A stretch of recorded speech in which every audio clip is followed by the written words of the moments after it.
बिस्मिल्लाहिर्रहमानिर्रहीम। आज का हमारा टॉपिक है बायोडाइवर्सिटी। तो बायोडाइवर्सिटी के ऊपर हम आज बात करेंगे। तो इंट्रोडक्शन में है, the term biodiversity was first coined by Walter G Rosen in 1986। तो सबसे पहले जो बायोडाइवर्सिटी की टर्म है इंट्रोड्यूस करवाई थी वो वाल्टर जी रोजन ने 1986 में करवाई थी। तो biosphere comprises of complex collection of innumerable organisms known as the biodiversity. It's mean that biodiversity is a collection of two words. One is bio and diversity is other word. Bio mean life and diversity mean variety. तो इस पूरा अर्ज पर organisms की एक variety पाई जाती है जिसे हम बायोडाइवर्सिटी कहते हैं। तो biological diversity abbreviated and biodiversity represent the sum total of various life forms such as unicellular, fungi, protozoa, bacteria, and multicellular organisms such as plants, species, and mammals at various biological levels, including genus, habitats, and ecosystem. Students, इसका मतलब ये है कि a great number of organisms are present in environment, in earth, in an ecosystem that is known as biodiversity. Total species जो होती हैं हमारे पास plants की या एनिमल्स की, उन्हें हम बायोडाइवर्सिटी कहते हैं। तो बायोडाइवर्सिटी का जो कंसेप्ट है और इसकी टाइप्स हैं हम देखते हैं। Biodiversity is the variety of life on earth. For any kind of animal or plant, each individual is not exactly the same as any other. जिस तरह एक ऑर्गेनिज्म होता है सेम, इसी तरह कोई दूसरा ऑर्गेनिज्म नहीं होता, उनके अंदर वैरायटी होती है। Biodiversity is generally describe at 3 level. Genetic diversity, DNA के बेस पे जो डाइवर्सिटी है, वैरायटी है, उसे हम जेनेटिक डाइवर्सिटी बोलते हैं। स्पीशीज डाइवर्सिटी, डिफरेंट स्पीशीज की हमारे पास डाइवर्सिटी है, वैरायटी है, उसको हम स्पीशीज डाइवर्सिटी बोलते हैं। एंड इकोसिस्टम डाइवर्सिटी, तो हमारे पास different types of ecosystems present होते हैं, उस लिहाज से डाइवर्सिटी की टाइप्स हैं। तो जनरली 3 टाइप्स हैं, जैसे हमने अभी डिस्कस की हैं। जेनेटिक बायोडाइवर्सिटी है, स्पीशीज बायोडाइवर्सिटी है, इकोसिस्टम बायोडाइवर्सिटी है। जेनेटिक बायोडाइवर्सिटी में हर स्पीशीज जो है वो डीएनए के लिहाज से डिफरेंट हैं, इसे हम जेनेटिक डाइवर्सिटी कहते हैं। स्पीशीज बायोडाइवर्सिटी, डिफरेंट स्पीशीज पाई जाती हैं हमारे पास, ऑर्गेनिज्म की नंबर ऑफ स्पीशीज, तो उसे हम स्पीशीज बायोडाइवर्सिटी कहते हैं। इस तरह इकोसिस्टम बायोडाइवर्सिटी है, हमारे पास एक्वेटिक इकोसिस्टम है, फॉरेस्ट इकोसिस्टम है, टेरेस्ट्रियल इकोसिस्टम है। तो ये डिफरेंट इकोसिस्टम है, उनके अंदर डिफरेंट बायोडाइवर्सिटी पाई जाती है। इकोसिस्टम और habitat biodiversity. Ecosystem is the structural and functional unit of biosphere. Biosphere का जो बेसिक यूनिट होता है वो इकोसिस्टम होता है। तो ecosystem diversity is defined as the aggregation of various habitats, community types and abiotic environment in a given area. किसी खास एरिया के अंदर जो कम्युनिटी होती हैं, डिफरेंट हैबिटेट होते हैं और एबायोटिक एनवायरनमेंट होते हैं, वो मिलके इकोसिस्टम बायोडाइवर्सिटी बनाते हैं। India has one of the biggest ecosystem diversity ranging from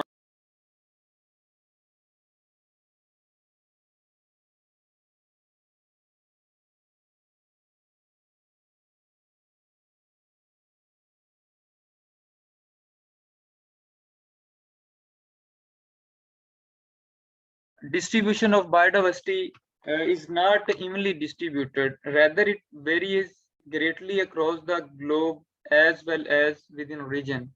तो जो बायोडाइवर्सिटी है वो इस अर्थ पर इवनली डिस्ट्रीब्यूटेड नहीं है। किसी पे जगह पे बायोडाइवर्सिटी जो है वो ज्यादा है, कहीं पे मॉडरेट है, कहीं पे बहुत कम है। तो रीजन के लिहाज से भी बायोडाइवर्सिटी जो है वो वेरी करती है। Terrestrial biodiversity is thought to be up to 25 times greater than ocean biodiversity. The study of the spatial distribution of organisms, species, and ecosystem is the science of biogeography. It's mean that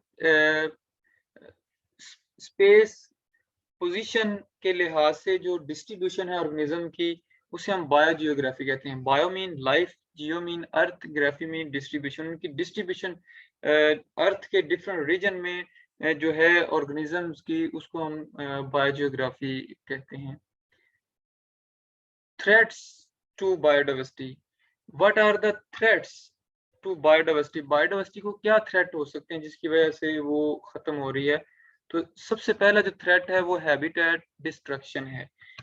तो हम क्या कर रहे हैं कि ये anthropogenic activities की वजह से हैबिटेट लॉस हो रहे हैं, जिसकी वजह से बायोडाइवर्सिटी जो है हमारी, उसको जो है ना वो उसमें कमी आ रही है, बल्कि बहुत सारी स्पीशीज जो हैं वो एक्सटिंक्ट हो रही हैं। Important to protect habitat in order to protect biodiversity within इट। यानी कि अगर हम बायोडाइवर्सिटी को प्रोटेक्ट करना चाहते हैं तो सबसे पहले हमें क्या करना होगा कि उनके हैबिटेट जो है उनकी केयर करनी होगी, उनको बचाना होगा, उन्हें प्रोटेक्ट करना होगा।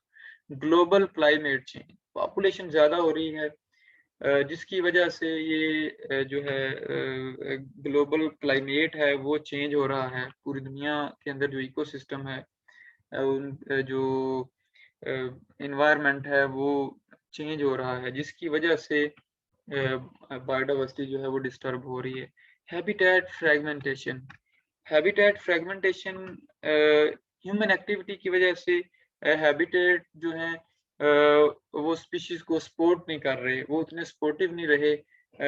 जिस जहाँ पे एंथ्रोपोजेनिक एक्टिविटीज होती हैं वहाँ पर वो जो हैबिटेट है वो स्पीशीज के लिए इतना सपोर्टिव नहीं होता, जिसकी वजह से वो स्पीशीज स्ट्रेस का शिकार हो जाती है और इवन के वो रिड्यूस हो जाती हैं, एक्सटिंक्ट हो जाती हैं। पोल्यूशन, अगला जो सबसे क्रूशियल थ्रेट है बायोडाइवर्सिटी के लिए, वो पोल्यूशन है। तो पोल्यूशन की वजह से ये वाटर पोल्यूशन हो सकती है, एयर पोल्यूशन है या टेरेस्ट्रियल है, उसकी वजह से बायोडाइवर्सिटी कम हो रही है, खत्म हो रही है। ओवर एक्सप्लॉयटेशन, हम जो इनका शिकार करते हैं एनिमल्स का और प्लांट्स की हम ट्रेडिंग करते हैं, एक ओवर हंटिंग जिसे हम कहते हैं, ओवर ट्रेडिंग, जिसकी वजह से जो प्लांट्स और एनिमल जो हैं उनके जो स्पीशीज हैं वो एक्सटिंक्ट हो रही हैं। डिजीजेज हैं, मुख्तलिफ किस्म की डिजीजेज जो होती हैं वो जो है ना बायोडाइवर्सिटी के कम होने की वजह बन रही हैं। अगर एक एरिया है, जैसे पॉपुलेशन ज़्यादा हो रही है, तो उसकी वजह से डिजीजेज जो होती हैं, एक जगह पे किसी स्पीशीज एरिया कम है लेकिन पॉपुलेशन प्रेशर ज़्यादा है, उसकी वजह से जो है ना डिजीजेज के चांसेस बढ़ जाते हैं, जो कि स्पीशीज के एक्सटिंक्ट होने की वजह हो सकते हैं। तो ये वाज़ह है, जैसे डिफॉरेस्टेशन हम करते हैं तो डिफॉरेस्टेशन करने की वजह से जो जितने भी ऑर्गेनिज्म है उनका हैबिटेट जो होता है वो लॉस हो जाता है और वो एक्सटिंक्शन तक पहुंच जाते हैं। Habitat loss can be described when an animal lose their home. So every animal in the animal kingdom has a niche. They are in their animal community and without their habitat they no longer have a niche. निश क्या होता है कि हर organism का environment में एक role होता है। ठीक है, जब हम हैबिटेट लॉस करते हैं तो वो स्पीशीज जो होती है उसका जो हैबिटेट ज़ाया हो गया तो वो एक्सटिंक्ट हो जाती है, उसके रहने के लिए कोई जगह नहीं बचती। Reason of habitat loss by human, agriculture के लिए, फार्मिंग के लिए हम जो है उनके हैबिटेट को डिस्ट्रॉय कर रहे हैं। हार्वेस्टिंग नेचर रिसोर्सेज पर पर्सनल यूज, अपने पर्सनल यूज के लिए हम हैबिटेट को डिस्ट्रॉय कर रहे हैं। For industrial and urbanization development, industrial और अर्बनाइजेशन डेवलपमेंट की वजह से हम हैबिटेट को लॉस कर रहे हैं। There are natural causes to, बहुत सारे नेचुरल फिनोमेना भी अकर कर रहे हैं जिसकी वजह से हैबिटेट लॉस हो रहे हैं, जैसे वॉल्केनिज्म, फायर है, क्लाइमेट चेंज है। इस तरह ये वो वाले नेचुरल फिनोमेना है जिसकी वजह से हैबिटेट लॉस हो जाता है। अभी लास्ट टाइम हमने देखा कि ऑस्ट्रेलिया के अंदर फॉरेस्ट फायर की वजह से बहुत सारी स्पीशीज जो हैं, लाखों की तादाद में जो स्पीशीज हैं वो एक्सटिंक्ट हो गई हैं, ज़ाया हो गई हैं, उनकी डेथ हो गई है। सोल्यूशन क्या है? Protecting remaining intact section of natural habitat, natural habitat को प्रिजर्व किया जाए, उन्हें प्रोटेक्ट किया जाए। Reduce human population and expansion of urbanization, human population को जो इंटरप्शन है हैबिटेट ऑर्गेनिज्म की वहां तक इससे लिमिटाइज किया जाए, अर्बनाइजेशन को लिमिटाइज किया जाए और इंडस्ट्रीज कम से कम बनाई जाए। एजुकेटिंग द पब्लिक, पब्लिक को एजुकेट किया जाए, उन्हें अवेयरनेस दी जाए कि हमारे जो प्लांट्स हैं, एनिमल हैं, इनका रोल है, इनको प्रोटेक्ट किया जाए, इनकी प्रोटेक्शन के लिए कोई लेजिस्लेशन सेट किए जाएं और उनके ऊपर इम्प्लीमेंटेशन करवाई जाए। सॉल्यूशन इसके ये भी हो सकते हैं कि आप प्लांटिंग करें, ट्रीज जो हैं हम वो ज़्यादा से ज़्यादा लगाएं ताकि ऑर्गेनिजम्स जो हैं वो अपना जो हैबिटेट है उनको मिल सके और वो अपनी नस्ल आगे बढ़ा सकें। पॉचिंग, पॉचिंग ये होता है इलीगल हंटिंग जो है, हंटिंग अलाउ है लेकिन उसकी खास एक लिमिटेशंस हैं जिसके अंदर रहकर आप हंटिंग कर सकते हैं। लेकिन हमारे यहाँ ये होता है कि हम एक हद से ज़्यादा हंटिंग करते हैं, जिसे हम ओवर हंटिंग कहते हैं। इसकी वजह से जो ऑर्गेनिजम्स हैं वो कम हो रहे हैं। Poaching is the hunting and harvesting taking of wild plants और animals such as through hunting, harvesting, fishing और ट्रैपिंग।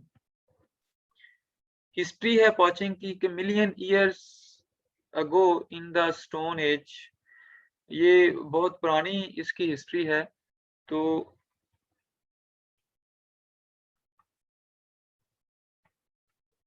ऑर्गेनिजम्स को हंट किया जाता था, उनकी बोन्स, जैसे हाथी जो है, हाथी दांत हासिल करने के लिए, ये कागुर, चीता वगैरह जो है उनकी जो स्किन है उसके लिए।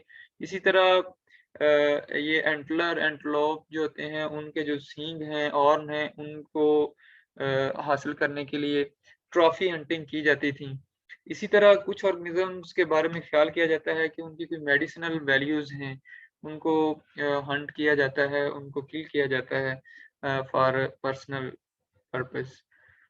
पॉचिंग क्यों की जाती है? Poaching is done for large profit gained by the illegal sale. Trade होता है एनिमल का, इलीगल ट्रेड होता है, जैसे चीता है, लायंस हैं, हिरन जैसे डियर हैं, इसी तरह जो बियर हैं, रीछ वगैरह हैं, पांडाज हैं, हम इनको क्या करते हैं, मुख्तलिफ किस्म की जो सर्किस हैं इसमें यूज होते हैं। ये पैसे कमाने के लिए लोग इनको ले जाते हैं, तो इनकी ट्रेडिंग, इलीगल ट्रेडिंग होती है, इस वजह से लोग वॉचिंग करते हैं। exist because there is a demand for these products caused by a lack of education or disregard for the law among us the buyers। लोगों को अवेयरनेस नहीं है, लोग इनकी इलीगल हंटिंग करते हैं। एक स्पीशीज जो है नियर टू एक्सटिंक्शन है, उसको भी या तो किल कर दिया जाता है या उसकी ट्रेड कर दी जाती है। उसकी अवेयरनेस, इन्वायरमेंट में उसका क्या रोल है, इस चीज की अवेयरनेस नहीं है लोगों को, तो इस वजह से पॉचिंग हो रही है।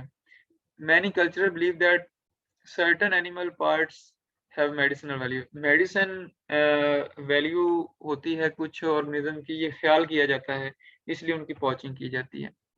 तो हम पॉचिंग को कैसे रोक सकते हैं, इसके लिए क्या किया जाए? इसके लिए हमें जो है ना लेजिस्लेशन सेट करने चाहिए, हम लॉज बनाएं और उनके ऊपर सख्ती से अमल करें और लोगों को इस हवाले से अवेयरनेस दें कि हर स्पीशीज की अपनी एक वैल्यू है, उसको ज़ाया ना किया जाए। अगर शिकार अलाउ है, हंटिंग अलाउ है, तो इसको एक ख़ास लेवल तक किया जाए। ये नहीं कि ओवर हंटिंग की जाए जिससे ऑर्गेनिज्म जो हैं वो ख़त्म हो जाएं। Recent issues on biodiversity, biodiversity को क्या इश्यूज हैं इस दौर में? 75% of genetic diversity of crop plants been lost in the past century. Some scientists estimate that as many as 3 species per hour are going to extinct. यानी हर 3 species जो होती हैं हर घंटे बाद वो एक्सटिंक्ट हो जाती हैं। जैसे हर साल 20,000 स्पीशीज जो होती हैं वो एक्सटिंक्शन उनकी हो जाती है। Roughly 1/3 of the world's coral reef systems have been destroyed or highly degraded. About 24% of mammals and 12% of bird species are currently considered to be globally threatened. 24% mammal हैं और 12% स्पीशीज हैं बर्ड्स की जो कि थ्रेटेड हैं globally. More than 50% of the world wetland have been drained and population of inland water and wetland species have declined by 50% between 1970 and 1999. Conservation of biodiversity है कि हम बायोडाइवर्सिटी को कैसे कंजर्व कर सकते हैं. Restoration of biodiversity, imparting environmental education, लोगों को अवेयरनेस दें इस हवाले से कि बायोडाइवर्सिटी की बड़ी अहमियत है. जितने भी एनिमल हैं, जितने भी प्लांट्स हैं, इनकी एक खास वैल्यू है, ये इन्वायरमेंट का हिस्सा हैं, इन्हें राइट है इन्वायरमेंट में रहने का, तो उनको अवेयरनेस दी जाए. Strengthening and enforcing environmental legislation, rule set किए जाएं, लॉज बनाए जाएं और उनके ऊपर इम्प्लीमेंट किया जाए, लोगों को पनिश किया जाए. Reviewing the agriculture practice, controlling urbanization, urbanization को कंट्रोल किया जाए. बायोटेक्नोलॉजी के जरिए बायोडाइवर्सिटी को कंट्रोल किया जाए. तो स्टूडेंट्स, आज का ये हमारा टॉपिक था बायोडाइवर्सिटी के रिलेटेड. हमने ये पढ़ा कि बायोडाइवर्सिटी है क्या, सबसे पहले ये टर्म किसने इंट्रोड्यूस करवाई, उसके बाद हमने इनके टाइप्स के बारे में पढ़ा. जैसे कि हमने पढ़ा जेनेटिक डाइवर्सिटी है, स्पीशीज बायोडाइवर्सिटी है, इसी तरह इकोसिस्टम बायोडाइवर्सिटी है. फिर हमने ये पढ़ा कि इसको इश्यूज क्या हैं, बायोडाइवर्सिटी क्यों कम हो रही है. तो पहला हमने मेजर इशू पढ़ा कि इसमें हैबिटेट लॉस हो रहा है.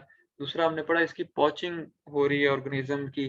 तो फिर हमने इसके लिए ये देखा कि इसको बायोडाइवर्सिटी को कंजर्व कैसे किया जा सकता है, इससे बचाया कैसे जा सकता है. तो इंशाल्लाह नेक्स्ट लेक्चर में हम मजीद बायोडाइवर्सिटी के बारे में डिस्कस करेंगे.